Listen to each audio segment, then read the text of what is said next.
Tanggal yung connection ng wifi. Tanggal ko. Sorry naman. Nahila yung cord, natanggal yung saksakan ng webcam natin, Mabsat. Sorry. Ginalaw ko yung webcam. Sorry, diyan ka na, hindi na kita gagalawin. Sorry Ayun nga, Mabsat, tulad ng sabi ko kanina, nakita kami ng Android. Ito, binigay ko. Kasusot ko pala ngayon. Gibo pala yung kanya.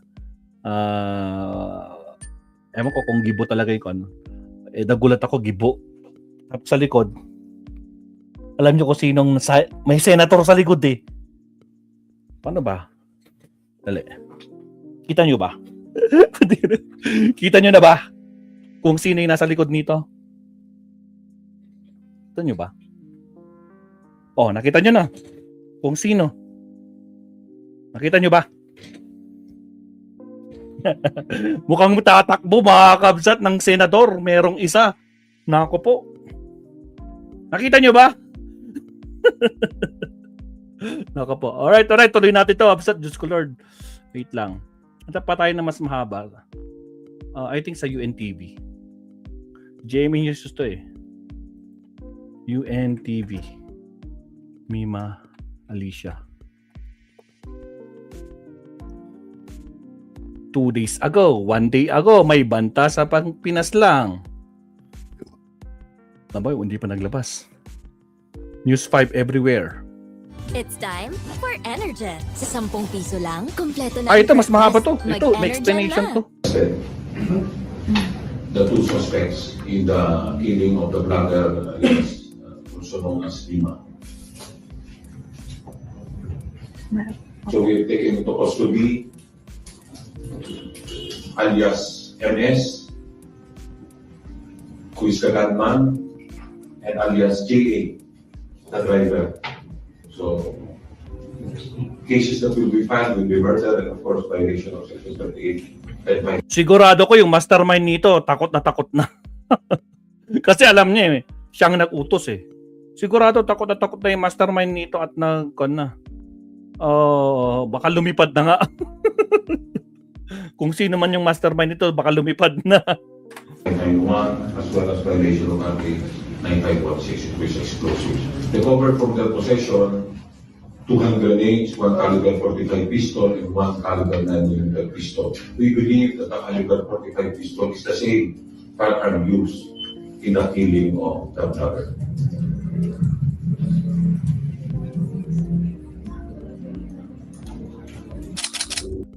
Wait lang. Meron pa dito. Wait, ito pa.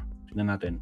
Sa iba pang balita, naaresto na ang 2 suspect sa pagpatay sa political vlogger na si Alicia Lipata o Mima Alicia. Balita mula sa Camp Crame, hatid ni Radyo Patrol Marlene Padiernos, Mars. Ika, bandang alas 8:20 kaninang umaga sa Barangay Dao, Mabalacat, Pampanga na arrest. Naku, taga Mabalacat, Pampanga pa pala itong mga kumag na to. Diyos ko Lord. Ng mga tauhan ng Philippine National Police ang riding in tandem na pumaslang sa political vlogger na si Alicia Lipata o mas kilala bilang si Mima Alicia sa Caloocan City. Sa pulong balitaan sa Campo Crame, kinilala ni PNP spokesperson Police Colonel Allen Reyco ang gunman sa krimen na si alias MS at ang driver ng motorsiklong kanilang ginamit sa krimen na si alias JA na kapwa na harap sa reklamong murder at paglabag sa Comprehensive Firearms and Ammunition Regulation Act at gayon din sa paglabag sa RA 9516. Na-recover mula sa kanila ang 2 granada, 1 caliber pistol at Dito mo, 2 granada. Talagang prepared sila ano man mangyari, no? 9mm pistol. Ayon kay Ko, hindi pa rito nagtatapos ang kanilang pagtugis sa iba pang mga posibleng dawit din sa krimen. Malamang. Habang patuloy na inaalam ang motibo sa likod nito. Samantala, inanunsyo rin ng tagapagsalita ng Philippine National Police sa kaparehong pulong balitaan na hawak na rin ng mga otoridad ang 2 sa mga suspect sa insidente ng pananambang sa Sheriff Agwak, Maguindanao na ikinasuwi ng 5 pulis noong March 28 ng taong kasalukuyan. Antabayaran ang mga dagdag na detalye sa balitang ito. Alright, so probably baka mamayang gabi mga kakabsat. Mamaya 58 years old na daw yung gunman. Ay ganun ba? So matanda na talaga. No idea na ito yan. Malay natin. Let's see. For sure maglalabas sila ng details yan baka mamayang gabi. Mamaya. Kasi kung naaresto yan kaninang umaga, alas 8, tapos nilabas ngayon na mga news outlet ng alas 2 or alauna, sabihin na natin, 2 hours ago, kasi mag-alas 3 na eh. So, alauna nilabas. After lunch, sabihin na lang, after lunch, baka matagal na silang matagal na madam. Based dun sa record nun, matagal talagang hitman talaga to, talagang pumapatay talaga itong taong to. At siya talaga ang inarkila. Eh ngayon, natimbog. Kakanta to sigurado. Pakakantahin to ng mga PNP yan, sigurado yan. Mukhang armed group ang hard gunman. Yun na nga eh. Nako po. Yun lang, Rosemary. X-uniform. Oh, X-uniform pa man, no? You know? X, from the word X-uniform. Diba? So, ayun, Mabsat, no? Kaya, tayo. Ingat-ingat tayo, Mabsat, sa mga tungkan. Ibang klase, no? Ibang klase talaga gumalaw mga kalaban. Nako po. But anyway, Mabsat, so yan lang naman ang update, Mabsat, no, so far. Tapos yung mga kasama ko, bisitahin natin yung mga kasama ni Maestro. Actually, pinagsishare ko na nga lang yung mga post nila eh. Ako din nilang ginawa ko, pinagsishare ko talaga ito mga post nila eh. Anak ng kamote, oh. UNTV, nagbigay na rin, no? Naaresto na ng mga pulis ang 2 suspect sa pamamaril sa vlogger sa Caloocan City na si Mima Alicia. Ayon kay Philippine National Police POI Acting Chief Peter General Allen Reyco, nahuli na ito sa Mabalacat, Pampanga umano noong Huwebes, ngayon, July 23. Nakuha ang mga suspect sa 2 hand grenade, caliber 45 pistol at 9mm pistol. Inaalam pa ng otoridad kung kabilang ang naturang baril ang ginamit sa pagpatay sa vlogger. Patuloy ang investigasyon ng mga pulis kung saan itong motibo sa likod ng krimen. O, UNTV yan. Ito, pakinggan natin. Si Boss Mike, pakinggan natin. Siyempre, ito talagang dikit kay Boss Mike to. Ever since na nandito yan sa Manila. Kay Boss Mike pa yan tumira. Boss Mike, pasok. Ayun! Breaking news! Nahuli na ho, mga kababayan, ito hong mga gunman sa pagpatay kay Mima Alicia. Ang bilis talaga, mga kababayan, ng hostisya. Siyempre, malulungkot na naman yung mga putang inang DDS. Ayaw nila ng Boss Mike, ba't naman ganyan? Mabibisit na naman yung mga ka-DDS natin. Kaya ayaan nyo lang sila. Bashers pa. More bashers. Alicia. Ang bilis talaga, mga kababayan, ng hostisya. Siyempre, malulungkot na naman yung mga putang inang DDS. Ayaw nila ng ganyan. Kaya, yung mahuhuli yung mga kriminal.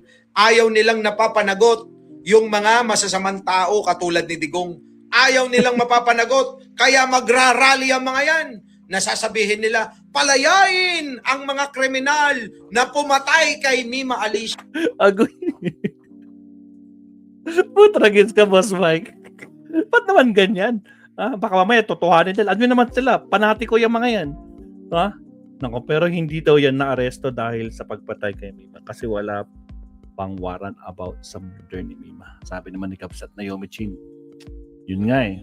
Pero at least kahit pa paano, mga Kapsat, nahuli na. Yun ang importante. Hawak na ng otoridad ng PNP at ngayon ginigisa na. Yun ang pinaka-importante. Ginigisa na. Pinapakanta na kung sino ang nag-utos. Sino ang umarkila. Ba? Sabi nga ng iba, tumakas na daw. Sino ba tumakas tinutukoy nyo? Kayo, dami yung iniisip ha. Kayo, mga kon kayo ha. Wala namang tumakas. May lumipad ba? Meron ba? Ay, Diyos ko po. Sige tuloy, Boss Mike. Tapusin natin kay Boss Mike. Tangina nyo. Yan yung sasabihin nyo, sigurado. Di ba? Di ba bibigyan nyo pa nga ng GCash? Di ba? Mamimigay pa kayo ng GCash. May kampanya pa kayong gayon na bibigyan nyo ng pabuya yung pumatay kay Mima Alicia, mga putang ina nyo. Ngayon, ang gawin ninyo para sa kanila, dahil ganyan naman talaga kayo, mag-rally kayo. Pumunta kayo ng Liwasang Bonifacio. Pumunta kayo ng People Power Monument. Pumunta kayo ng Luneta. Maging sa EDSA Shrine. Manawagan kayo sa mga kagaya nyong mga tatanga-tanga, mga putang ina nyo. Aray ko po. Putragis. Naku. Anyway, Kabsat, yan ang update, no? O sige, isa pa. Meron. Pakinggan natin si Kabsat. Si Kabsat, paano nito? Si Jake Magnus. So at eto na nga po mga kababayan, ako breaking news po. Dahil ito po ay update mga kababayan doon po sa nangyari sa ating kaibigan na si Mima Alicia mga kababayan. Dahil ayon po dito sa nakita nating balita, just in, naaresto na 2 suspect sa pagpaslang sa political vlogger na si Mima Alicia. Batay sa impormasyon ng Philippine National Police, nahuli ang 2 lalaki sa Mabalacat, Pampanga. Isa sa kanila ang itinuturong gunman habang ang isa naman ang umano'y driver. Nahaharap sila sa kasong murder at mga paglabag sa Republic Act number 10591 at Republic Act number 9516. Na-recover din umano sa kanila ang possession ang 2 hand grenade, isang caliber 45 pistol at isang 9mm pistol. So ngayon mga kababayan, sabi ko nga po sa inyo, talagang mabilis ang aksyon ng ating mga kapulisan, ng ating NBI mga kababayan dito po sa kaso ng kaibigan po natin na si Mima Alicia. Kaya PNP Chief, General Sir Nartates, ayan, maraming salamat po sa mabilis na aksyon ng inyong departamento patungkol po sa kaso ng kaibigan po namin na si Mima Alicia. Ano po, at salamat din po sa NBI, kay NBI Director Melvin Matibag dahil po sa mabilis na pag-usad ng kaso po ng kaibigan po namin na si Mima Alicia. So ngayon mga kababayan, ito nga po yung kasabihan na kapag nagtumba po kayo ng vlogger,